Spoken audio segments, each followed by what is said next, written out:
혹시 최근에 러시아에서 만든 북한군 다큐멘터리 들어보셨어요? 아, 네, 봤습니다. 저는 보고 좀, 어, 깜짝 놀랐습니다. 러시아 국영방송에서 북한군을 주인공으로 내세워서요. 그 훈련 모습을 아주 밀착해서 취재했더라고요. 맞아요. 북한이랑 러시아 관계가 정말 새로운 국면에 들어섰구나, 뭐 이런 걸 보여주는 상징적인 장면 같았는데요. 오늘 저희는 바로 이 다큐멘터리 한 편에서 시작해서요. 그 뒤에 숨겨진 거대한 거래와 야망까지 한번 깊게 파고 들어가 보려고 합니다. 네, 오늘 살펴볼 자료들이 바로 그 다큐멘터리 영상, 그리고 그 제작 배경, 또 김정은과 러시아 고위급 인사들의 만남을 분석한 내용들이에요. 단순히 북한과 러시아가 친해졌대 하는 뭐 그런 표면적인 뉴스를 넘어서요. 그렇죠. 이 관계가 대체 왜 이렇게까지 깊어졌는지, 각자가 이 관계를 통해 얻으려는 진짜 속내는 뭔지 그 디테일을 하나씩 맞춰보는 게 오늘의 목표라고 할 수 있겠네요. 좋습니다. 그럼 다큐멘터리 이야기부터 시작해보죠.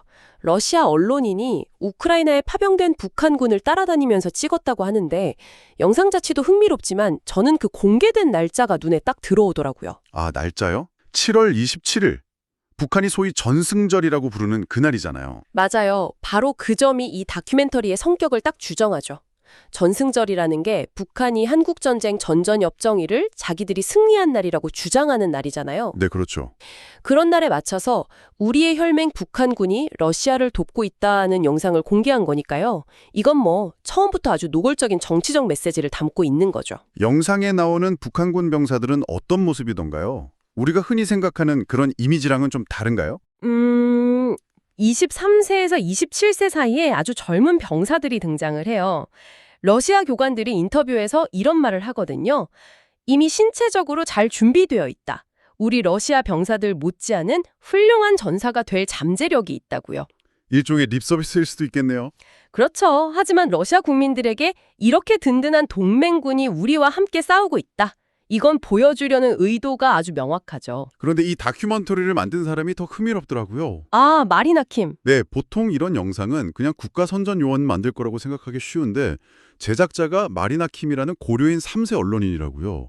이분 과거 이력 때문에 한국에도 꽤 알려지지 않았었나요?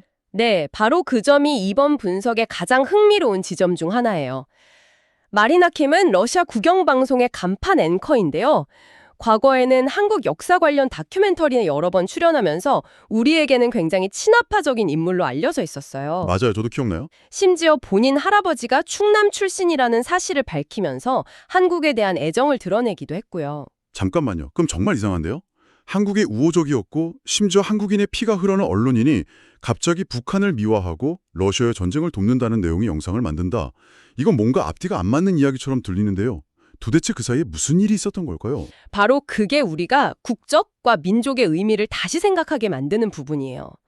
마리나 킴은 한국계 혈통을 가졌지만 그녀의 정체성은 명백히 러시아인인 거죠. 그리고 그녀는 현재 러시아의 국익을 철저히 대변하고 있어요. 아, 특히 푸틴 정권이 소수민족을 적극적으로 등용하는 정책을 폈는데 마리나 킴이 그 수혜를 입고 고속 승진한 대표적인 인물로 꼽히거든요. 차관급에 준하는 정치적 영향력을 가졌다고 평가받아요. 차관급이요? 네, 단순한 언론인이 아니라 사실상 푸틴의 메시지를 전하는 핵심 인물 중 한 명이라는 거죠. 그러니까 마리나 킴이 북한 다큐를 만들었다는 건 푸틴이 직접 이 프로젝트에 힘을 실어줬다는 강력한 상징으로 해석할 수 있는 겁니다. 푸틴의 신임을 받는 인물이라는 게 그렇게 중요하군요. 아, 그녀의 영향력을 보여주는 결정적인 장면이 있다고 들었어요. 바로 2019년에 김정은 위원장과 찍은 그 셀카 사진이요. 네, 그 셀카 사진. 그 사진을 보고 정말 놀랐는데 이게 북한에서는 거의 불가능한 일 아닌가요? 불가능한 수준이 아니라 상상조차 할 수 없는 일이죠. 보통 북한에서 나오는 최고 지도자 사진을 한번 떠올려 보세요. 항상 김정은이 정중앙에 있고 다른 사람들은 멀찍이 떨어져서 굳은 표정으로 서 있거나 박수를 치고 있잖아요. 네, 늘 그렇죠. 최고 지도자의 권위를 보여주는 전형적인 구도죠. 맞아요.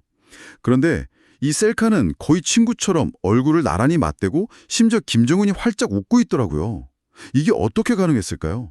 아무리 푸틴의 사람이라고 해도 북한 내부에서 반발이 있진 않았을까요? 북한 주민들 입장에서는 신과 같은 존재를 그렇게 가깝게 그것도 격식 없이 찍는다는 건 뭐 신성모독처럼 느껴질 수도 있어요. 하지만 김정은은 스위스 유학파 출신이라 서구 문화에 익숙하고 이미 2018년에 싱가포르 외교부 장관과도 셀카를 찍은 경험이 있습니다. 아, 그런 적이 있었군요. 네, 이런 형식 자체에 대한 거부감은 없는 거죠. 아, 그렇군요. 그럼 이건 그냥 개인적인 친분을 과시한다. 이걸 넘어서 다른 의도가 있었다고 봐야겠네요. 그렇죠. 두 가지 강력한 메시지를 동시에 던지는 거예요.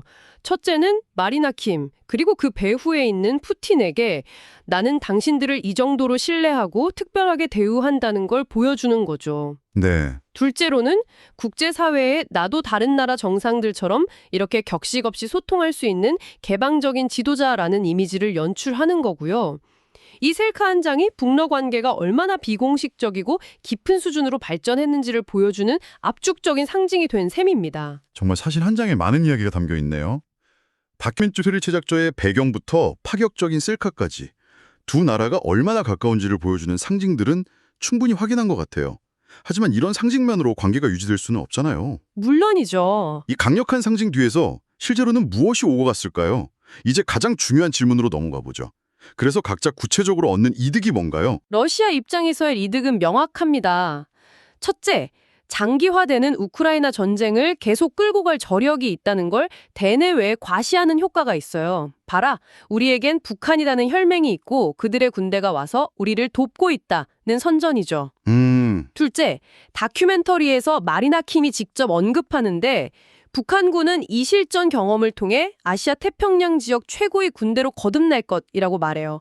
이건 주변국, 특히 미국과 그 동맹국들을 향한 경고 메시지이기도 하고요. 그러군요.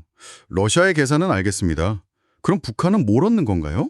당연히 돈이 가장 큰 목적이겠죠. 네, 돈 그리고 그 이상을 얻고 있어요. 한 연구기관의 추산을 보면 북한이 러시아에 미사일과 자주포 같은 무기를 판매하고 또 파병된 병사들의 급여나 혹시 모를 전사자 위로금 이런 명목으로 받을 수 있는 총액이요. 무려 25조 원에 달할 것으로 보고 있어요. 잠시만요. 25조요? 네, 25조 원입니다. 25억도 아니고 25조 원. 와, 숫자가 너무 커서 머릿속에서 잘 그려지지도 않는데요. 청취자분들을 위해서 이게 얼마나 큰 돈인지 한번 비교를 해볼게요. 이 돈이면 우리나라 대형 항공사를 16번이나 살 수 있는 돈이고요. 서울에서 부산까지 KTX를 새로 넣는 공사비를 전부 내고도 5조 원이 남는 어마어마한 금액이에요. 더 직접적인 비교를 해볼까요? 네. 2023년 북한의 공식적인 총 수출액이 5천억 원이 채 안 돼요.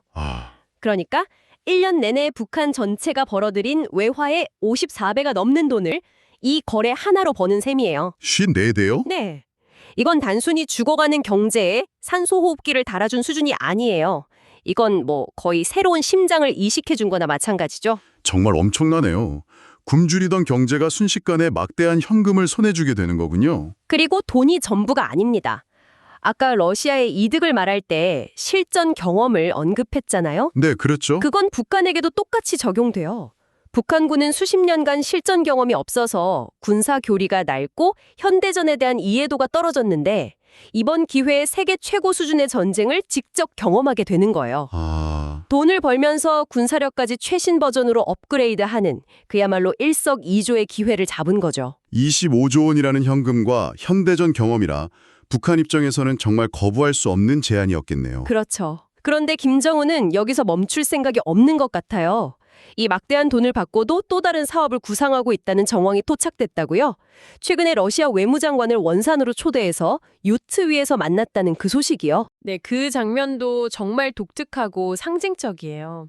중요한 외교회담을 보통은 엄숙한 회의실에서 하잖아요. 네, 그렇죠. 그런데 김정은은 굳이 러시아 외무장관을 자신의 고향인 원산 앞바다에 띄운 요트로 불렀어요.